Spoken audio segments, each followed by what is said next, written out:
watching the station covering all of the DMV. DC News Now continues. And we're off to a frigid Friday morning commute, talking about temperatures into those 20s and teens for most of the area. We did just drop down to the upper teens not too long ago in Frederick. We're upper 20s though in DC, low 20s in Fredericksburg. Some of the relatively warmer spots on the map. You have to go over towards Annapolis and Lexington Park. We're starting off right around the freezing mark in those areas. Just dropped into the teens in Martinsburg not too long ago. We're 19 degrees right now, starting off in Winchester. So throughout the rest of the morning into the early afternoon, we'll gradually start to notice those temperatures warming up. Upper 30s by noon today, right around those lower 40s for those high temperatures later on this afternoon. But today it's the calm before our storm. That storm for Saturday is moving across the southern plains as we speak. Will likely be bringing some severe weather across the deep south and right along the Gulf Coast there later on this afternoon. However, this system will be packing a punch with snow, wintry mix and rain across our area for Saturday. So in terms of any of those winter storm alerts that we have across the area already in effect ahead of tomorrow, we're talking about that winter storm watch back over towards the I-81 corridor and areas into north central Maryland,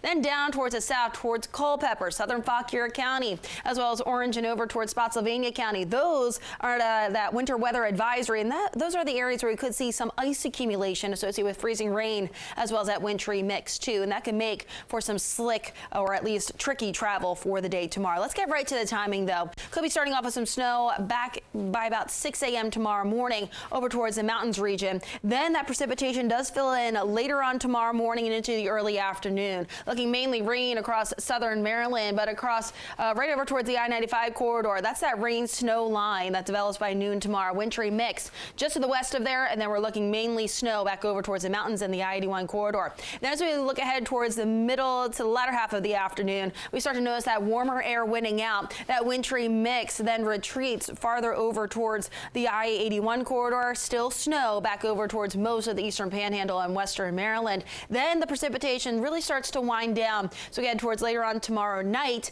and then eventually it does subside as we look ahead into early Sunday morning. We could see some lingering snow showers though back over towards the mountains region as we get towards Sunday. Aside from that, the rest of the region should be drying out with decreasing cloud cover slowly on Sunday. In terms of the snowfall forecast, still looking between a trace to 2 inches of snow for a good chunk of the area, mainly west of the I-95 corridor. Back over towards the mountains, the I-81 corridor could range between 2 to 5 inches of snow across that area, really dependent on how much of that wintry mix really does mix in with that snow. That could limit some of those snowfall totals. 3 to 6 though back over towards Berkeley County, even over towards parts of the eastern panhandle of West Virginia. Certainly something that we'll be monitoring also because of that wintry mix that could possibly be moving in, but also because some of those higher elevations could elevate some of those snowfall totals. In terms of the ice totals though, this really lines up with where we do see those winter storm alerts that have been put into effect for tomorrow. Could see some of that light accumulation of that ice.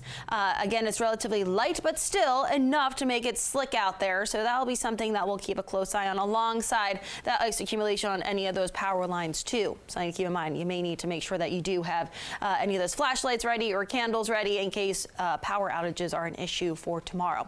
Forecast rainfall totals, we're looking at about an inch across southern Maryland. So we could still be dealing with that isolated flood potential when you're talking about some of those totals like that, especially close to an inch. So just also another impact with the storm. That 7-day outlook, not only are we watching tomorrow's system, we're looking ahead towards Tuesday with another system on the way. That will likely be bringing rain, but also wind. That wind component could be on the stronger side. Keep a close eye on that one as we get closer. We'll certainly get a better idea after tomorrow's storm. Shanika, how are those roadways? All right, your roadways